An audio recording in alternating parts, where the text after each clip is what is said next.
Buena tarde, profesor. Mi nombre es Alison Abyade Moreno Vázquez, de la licenciatura en Ingeniería Minero-Metalúrgico.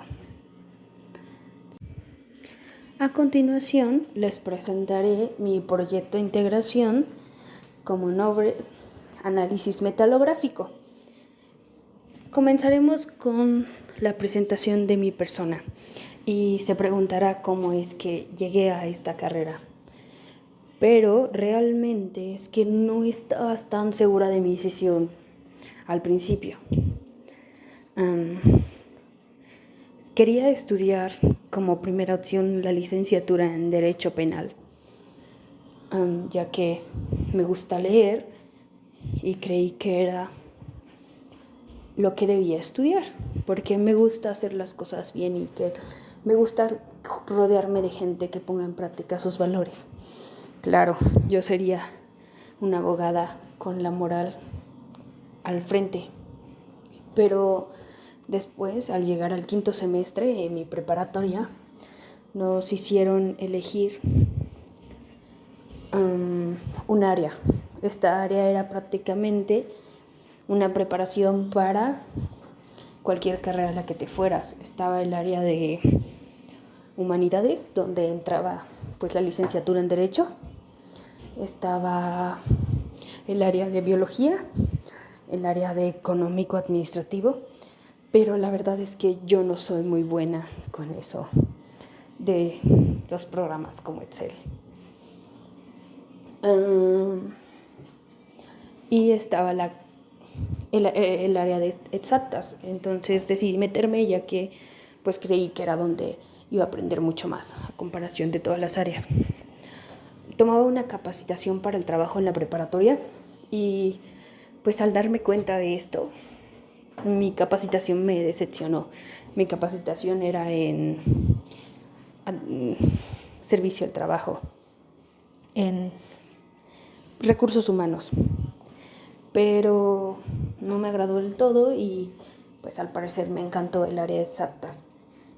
En enero del 2023 se llegó la hora de sacar ficha para la carrera que yo quisiera. Ya sabía que quería estudiar en ingeniería, pero no sabía cuál quería estudiar. Y pues después de analizar todo, me di cuenta que quería una ingeniería que tuviera que ver con el medio ambiente o con los recursos que existen en nuestro planeta. Al principio quería sacar ficha en la UNAM para geología, pero después al ver la carrera en minería y metalurgia, pues me interesó, la comencé a investigar, comencé a ver las primeras universidades en México, cuáles universidades la ofertaban, y entre ellas encontré la Autónoma y pues era lo más cercano que me quedaba a casa. Aparte de la UNAM, no logro quedar en la UNAM y es por eso que estoy actualmente estudiando en la Universidad Autónoma de Hidalgo. Introduction. This research is based on analytical techniques where we also learn how to perform metallography. The main characteristics of metallography is that it's producers in which you must have a lot patience, since raw heat and sanding and every time consuming process. Let's just remember that this part must made as perfect as impossible. Since having a simple, like a mirror, I looks much better in the microscope. Como misión, emplear los métodos instrumentales y tradicionales que nos proporcionan las técnicas analíticas para conocer el contenido de elementos en las aleaciones, además de interpretar la información proporcionada. Y como visión, desarrollar mis habilidades en los métodos analíticos y aplicar de forma adecuada con los conocimientos que me proporcionaron en las técnicas analíticas, así como aplicar mi vocabulario en conceptos necesarios para estas metodologías. En esta tabla podemos observar la composición de mi acero estructural al carbono 1010. Recordemos que esta nomenclatura de 1010, el primer dígito de esta serie indica cuál es el material, el elemento más abundante dentro de mi aleación. En este caso 1, que se refiere al hierro. El 0 quiere decir que no se sometió a ningún tratamiento térmico. Y los últimos dos dígitos, el 10, se refiere al porcentaje existente de carbono. En este caso, la composición química es de un 99.47 de hierro, un 0.30 de manganeso, un 0.050 de azufre, de fósforo igual 0.050 y de carbono el 0.13. El acero estructural tiene una densidad de 7.87 gramos sobre centímetro cúbico.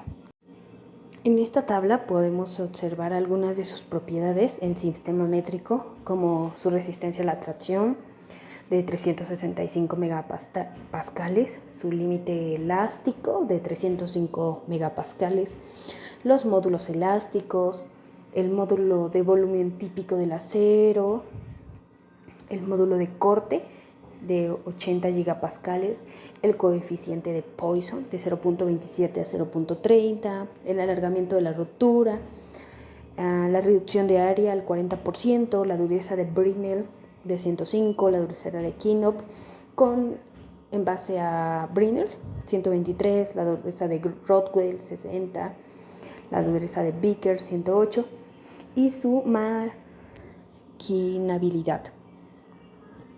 En esta diapositiva podemos encontrar los elementos más detallados y veremos como principal elemento el hierro, que el hierro es un metal pesado y muy extenso y es abundante en la superficie de la Tierra debido a la facilidad con la que reacciona y es raro encontrarlo de forma pura.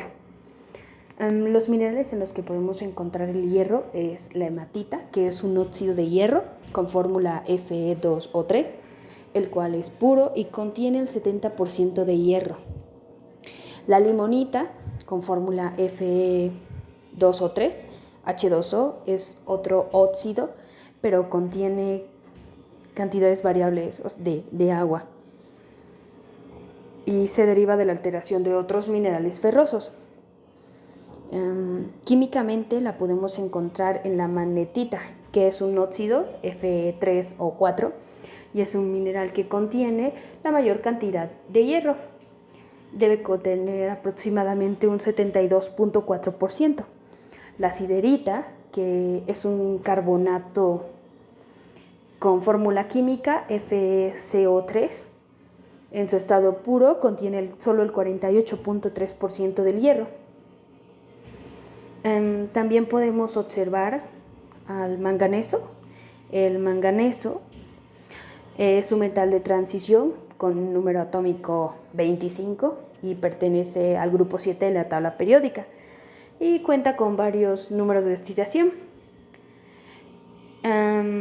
Podemos encontrar algunos minerales como la asbolana, la aurorita, la actinita, la lactita, la lavandina, entre otros. Otro elemento es el azufre. Tiene número atómico 16 y su símbolo es S. Se encuentra ubicado en la tabla periódico dentro del grupo de los metales. Presenta un color amarillo y es bastante abundante en zonas volcánicas. Algunos de los minerales es la pirita, con fórmula química FeS2, la galena con fórmula química PbS, el yeso, el cinabrio y el azufre nativo. Fósforo es un elemento químico con número atómico 15 y su símbolo es P.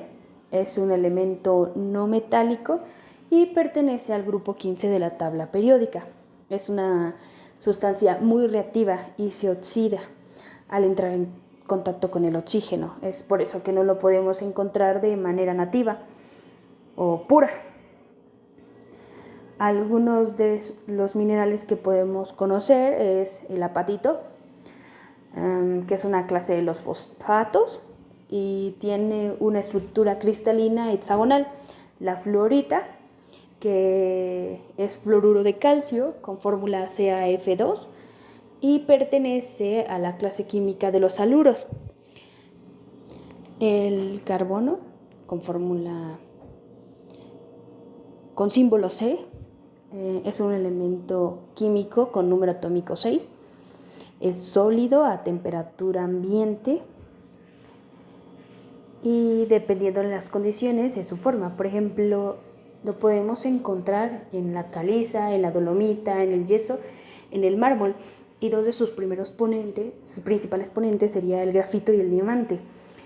Lo único que cambia aquí es la temperatura a la que se encuentran o la temperatura que se les aplicó. Y esto hace que al aplicarle al grafito, que tiene una estructura atómica laminar, al aplicarle altas temperaturas, esta cambia.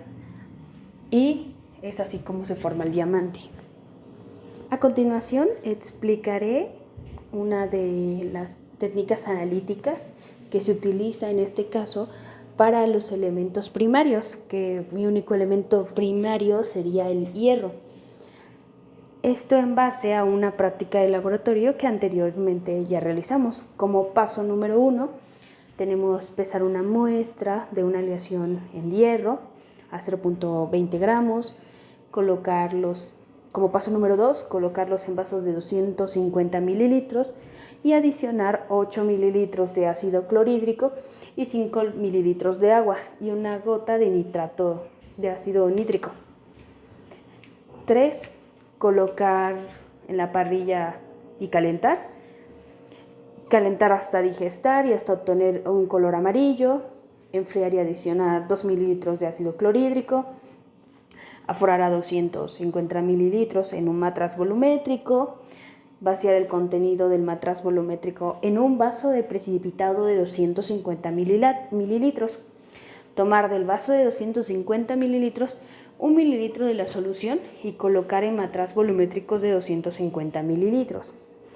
Una vez con el mililitro de la solución, adicionar 5 mililitros de ácido clorhídrico y 1 gramo de KSCN. Mezclar y aforar nuevamente a 250 mililitros, homogeneizado y nuevamente la solución. Ahora, así tenemos muchos tipos de colores como se pueden observar en la imagen y leer en el colorómetro a 520 nanómetros y anotar los resultados de la observación, traducir el resultado en partes por millón ayudándose de la hoja y la curva de calibración y calcular el porcentaje de hierro. Una vez que metimos a nuestra máquina, es así como podemos observar este tipo de colores que se presenta a continuación en la diapositiva. Y ahora, ¿cómo funciona esto para llevar a cabo los haz de luz? El sector de longitud elige un haz de espectro visible, un haz de luz blanca en un prisma rojo, la fuente de luz de la lámpara de tungsteno y compartiendo muestras. El detector mide el impedimento de luz por absorbancia al calor. Y aquí podemos observar la imagen de nuestra curva de calibración realizada en la práctica número 8. Y para nuestros elementos secundarios, en el cual encontramos el azufre, el manganeso, el fósforo y el carbono, sabemos que se utiliza el acoplamiento de plasma inducido. En la diapositiva podemos observar en la primera imagen la introducción de nuestra muestra, seguido de la fuente de energía, el espectrómetro, el detector, la electrónica y el programa computacional. es prácticamente el procedimiento que debe llevar a cabo. Ahora, para el fósforo es un caso muy especial, ya que se lleva de manera indirecta. ¿Por qué? Porque el fósforo, como les dije anteriormente, no se encuentra en estado nativo y es una sustancia muy reactiva y se oxida espontáneamente en contacto con el oxígeno atmosférico. Y a su vez, emite una luz. A este proceso se le conoce como la fosforescencia. El fósforo común es un sólido ceroso de color blanco con un característico olor. Es muy desagradable, es un elemento insoluble en agua y se oxida espontáneamente en presencia del aire, conformando pentóxido de fósforo. Es por eso que se le hace acoplamiento de plasma inducido de manera indirecta. Y esto es más común de lo que creemos. En esta imagen podemos ver un cerillo. O sea que nosotros hacemos que el fósforo entre en contacto con el óxido al nosotros frotarlo por la caja de los cerillos, y es así como más allá de presentar una fosforescencia, nos da la flama, y es lo que nosotros ocupamos pues para que la estufa, que para las veladoras, etc. Empecemos con los pasos de la metalografía. Uno de ellos, o el primero, es seleccionar nuestra muestra de aleación, ferrosa o no ferrosa. En este caso yo elegí una ferrosa. Contiene, recordemos, 99.46% de hierro. ¿Y qué es? Pues para empezar proviene de la industria automotriz y es una balata. Como punto número 2 es hacer el corte aproximado de 1.5 centímetros cuadrados, ya sea por corte eléctrico o mecánico. Realmente yo corté de manera mecánica esta aleación y pues procuré de que no tuviera partes filosas para no lastimarme después. En la parte 3 tenemos la preparación de la montadora para colocar nuestra muestra. La montadora pues era mecánica también. Y pues la montadora nos brinda la facilidad de un buen uso cuando se trata de muestras muy pequeñas, ya que es muy difícil estarlas lijando en nuestras desbastadoras. ¿Y cómo hacemos nuestro montaje? Pues lo hacemos con baquelita. Y al prensar nosotros la baquelita dentro de nuestros moldes, esta debe estar a una temperatura y deben de pasar 40 minutos para que quede nuestro molde perfectamente. Nuestro molde también se roceó como de un aceite para lubricarlo y que no se pegara la baquelita. Después de eso, procedimos a sacar nuestra muestra de una manera delicada, ya que aún estaba muy caliente y nos podría quemar. Es por eso que debemos utilizar los guantes. Punto número 4. A la probeta metalográfica se desbastará, empezando con una lija de grano de 800 para quitar las imperfecciones del corte. Ahora, las desbastadoras son de discos. Esto quiere decir que estas están girando constantemente y tienen una manguera de agua que pues nos ayuda a que nuestra pieza quede lo más espejo posible, que podamos ver nuestro reflejo a través de ellas. Tuvimos que ir lija por lija, desde la 800 hasta la 1200. 800, 1000 y 1200. Ahora tenemos que sacar el disco de nuestra desbastadora, trazarlo sobre nuestra lija y hacer nuestros círculos lo más perfecto posible para después proceder a lijar. Recordemos que se debe lijar en un solo sentido, ya que si se cambia de sentido, solo rayamos nuestra muestra. Como punto número 5, se continúa con el pulido.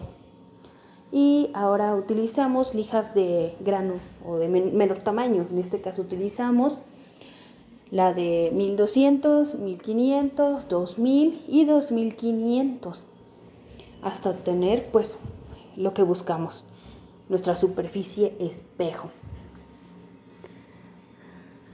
Como punto número 6 se pasa la probeta metalográfica con la superficie espejo al ataque químico, que es un proceso de corrosión controlado. Ahora, y se hace sumergiendo la superficie en nital. ¿Qué tenemos que hacer antes de sumergirla en nital?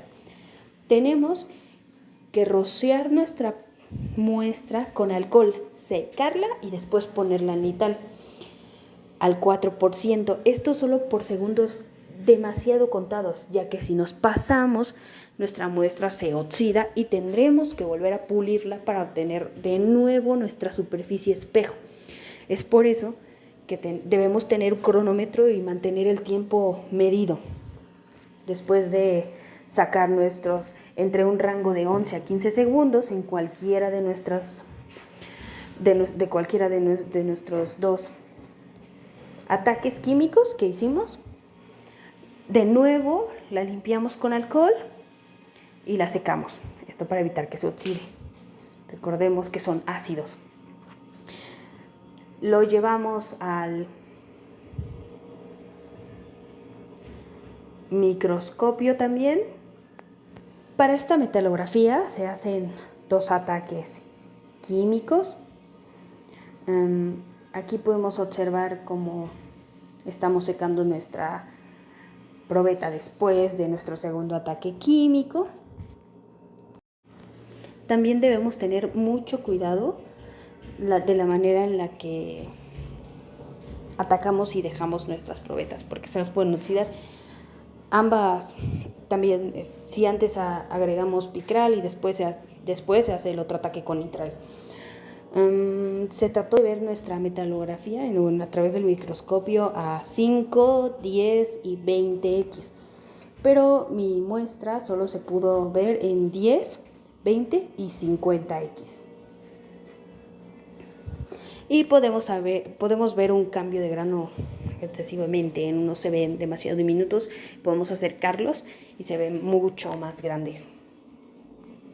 Aquí encontramos nuestro diagrama de fases y primero marcamos nuestra línea al porcentaje de carbono. Podemos observar que viene el 0.23 hasta el 6 punto y tantos de carbono, hasta el 2. Del 0 al 2 se consideran aceros y del 2 hasta el 6 punto fundiciones. Entonces ahora nosotros ubicamos nuestro acero en 0.13 y ubicamos también nuestra temperatura a 870 grados centígrados. Podemos observar que se encuentra en la línea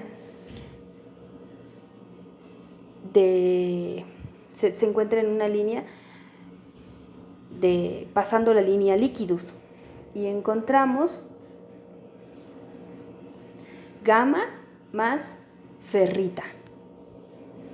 En esta parte calculamos nuestro número de grano mediante un software. El software se llama Sigma Scan Pro, en el cual tenemos que buscar nuestra metalografía, que le vamos a calcular el grano. Tenemos que calibrarla a la escala que tenga. En este caso mi metalografía tenía una escala de 50 micrómetros. Y después de sacarla tenemos que ir grano por grano midiendo cada uno de sus diámetros, porque los granos no son círculos perfectos, entonces tenemos que medirlos como a lo ancho y a lo largo hasta encontrar cada una de sus distancias y después sacar las estadísticas de todos ellos. Y son las imágenes que estamos viendo. En esta imagen encontramos los tipos de balatas existentes, ya que existen 3 tipos: las metálicas o semimetálicas, las orgánicas y las cerámicas. La metálica fue la que yo utilicé para mi metalografía.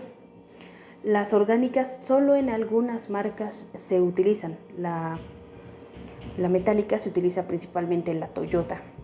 Y las cerámicas son ahora las balatas utilizadas, ya que tienen mejores propiedades y ayudan mucho a estos carros de la Fórmula 1. Ahora veremos el proceso de fabricación de balatas.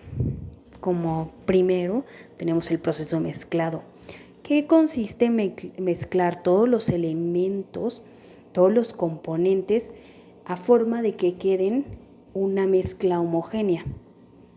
Es uno de los principales pasos dentro del proceso de fabricación, y para lograr esta óptima homogeneización de la mezcla, el aparato mezclador dispone de un eje central que hace girar los componentes en forma de ochos, y en otro eje 2 cuchillas batidoras que son las que van homogeneizando la mezcla. El prensado en caliente, la fundición del prensado en caliente es la de aglutinar los diferentes componentes. Por una parte, con la presión que se ejerce sobre nuestra aleación, y esta consigue una disminución de volumen, pero a su vez, con la temperatura se logran fundir las resinas para que éstas fluyan por todos los materiales ligados a los diferentes elementos. Ahora podemos observar imágenes del quemado y las operaciones de mecanizado. En este caso, el quemado es la última fase del material de fricción y se le compone en temperaturas de 600 grados o superiores a estas, mediante una placa caliente.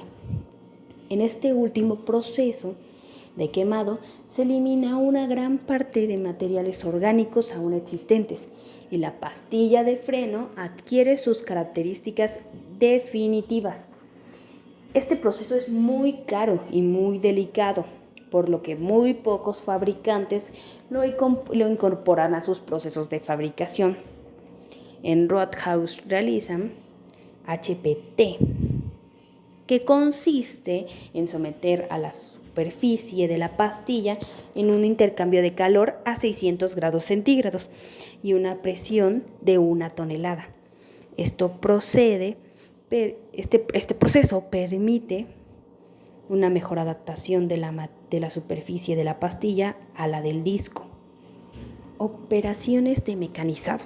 En esta fase las pastillas se rectifican para conseguir el espesor deseado del material necesario para su fricción, la fricción que va a tener.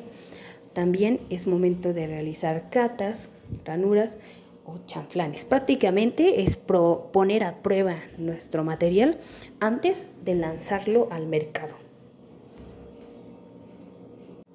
El mercado y estuchado. A las pastillas de freno ya solo queda marcarlas y estucharlas para poner a distribuir a los diferentes clientes. En usos de la aleación. Se utilizan en fabricantes de partes para maquinaria que no se sujeten a grandes esfuerzos, que requieren únicamente un endurecimiento superficial, como pernos, ejes de motores eléctricos, sujetadores, tornillos, etc. En procesos de soldadura se obtienen excelentes resultados. Este acero, el 1010, lo almacenan 74 distribuidores norteamericanos y lo producen 97 grandes fábricas. El acero de gran aplicación, como en estructural, en la fabricación de tuberías, en estructuras metálicas, soldadas, entre otros, como acero de construcción, de máquinas, cuando está endurecido superficialmente, tratamientos de cementación o carbonitrado, seguido de temple y revenido. También se utiliza en pernos y sujetadores con cabeza fría, en la industria automotriz para carrocerías, protectores y piezas más pequeñas, como lo son las bandejas y las cubiertas de fusión. En las imágenes podemos observar cables, ángulos, varillas y tubos. Podemos ver que esta aleación tiene una gran importancia en en las industrias, y es muy utilizado en muchos ámbitos. Y bueno, como conclusión, puedo decir que esta materia es fundamental y es una de las bases importantes para el desarrollo de futuros ingenieros. El método analítico es uno de los más importantes tanto en el ámbito académico como en la investigación de mercados, pues permite combinar el poder del método científico con el uso de procesos formales para resolver cualquier tipo de problema que enfrente una organización. Y pues por último quiero dar gracias a ti, Martín, por esta clase, por esta materia que nos impartiste, ya que pues me llevo muchas cosas aprendidas. De verdad creo que este semestre mi cerebro se expandió mucho y realmente creo y confío que seguiré adquiriendo conocimientos y no dejaré atrás lo aprendido, ya que al contrario, lo cultivaré. Y bueno, muchas gracias.